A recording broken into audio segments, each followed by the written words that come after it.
timeless voices of the eternal church.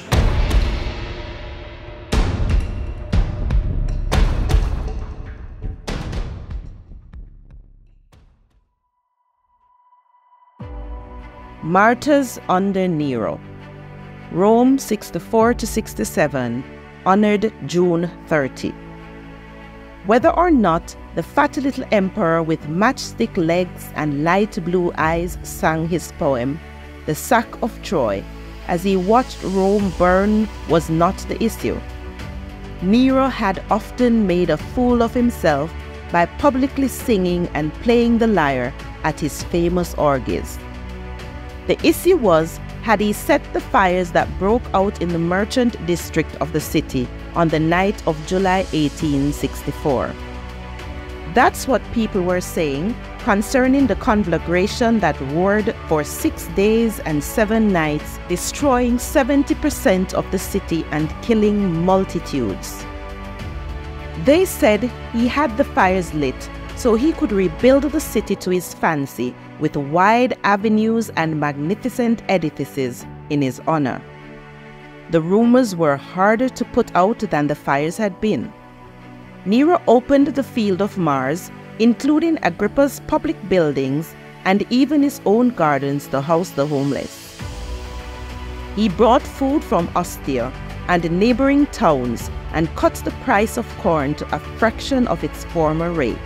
Still, the rumors persisted, and the survivors, even the senators, were getting angry. Nero was himself a survivor. His father had died when he was only 3, and Emperor Caius Caligula had banished the family and seized its fortune. But when his mother's uncle Claudius became emperor, his mother connived to marry him and get him to adopt Nero, declaring him heir to the throne ahead of his own son. In AD 54, his mother murdered Claudius, and Nero became ruler at age 17. Within a year, he evicted his mother and ultimately ordered her murdered for the alleged treason in 59. Killing then became convenient, as he poisoned his stepbrother. Britannicus had his wife Octavia slain, and his teacher, Boros, poisoned. He also kicked to death his pregnant second wife, Poppaea Sabina, and murdered Atticus Vestinus so he could marry his wife, Stalilia Messalina. After all that killing, he wasn't going to let a little fire ruin his plans for fame. In order to deflect accusations and placate the people, Nero laid blame for the fire on the Christians, several of whom were in his household. Philippians 4, verse 22. He issued a decree throughout the empire.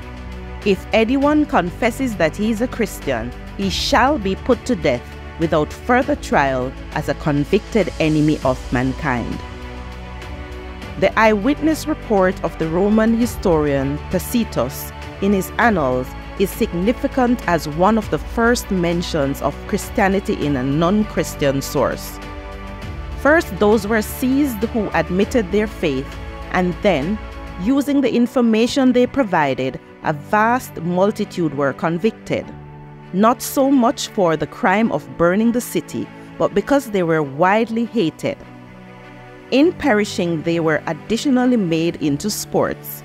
They were killed by dogs by having the hides of beasts attached to them, or they were nailed to crosses or set aflame, and when the daylight passed away, they were used as nighttime lamps. Nero gave his own gardens for this spectacle.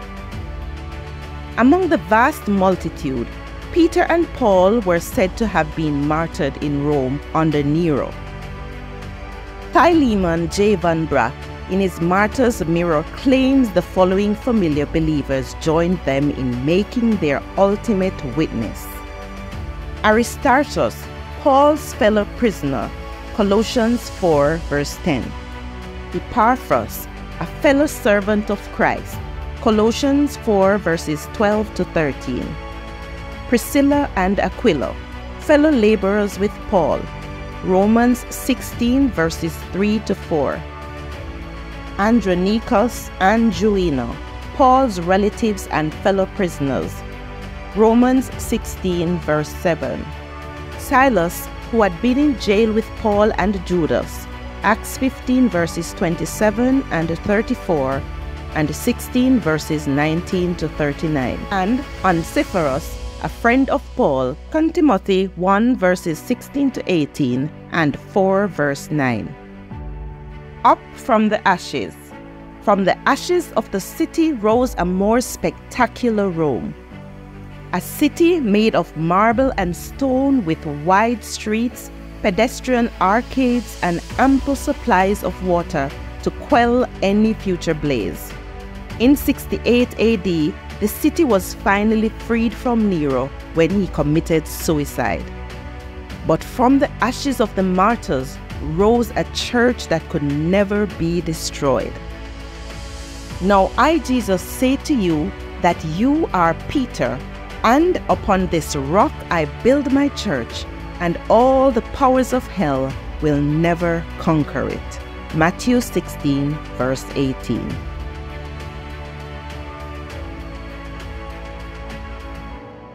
Reading from the complete book of Christian heroes, over 200 stories of courageous people who suffered for Jesus, compiled by Dave and Nita Jackson. This is the Eternal Church of Jesus Christ, the record.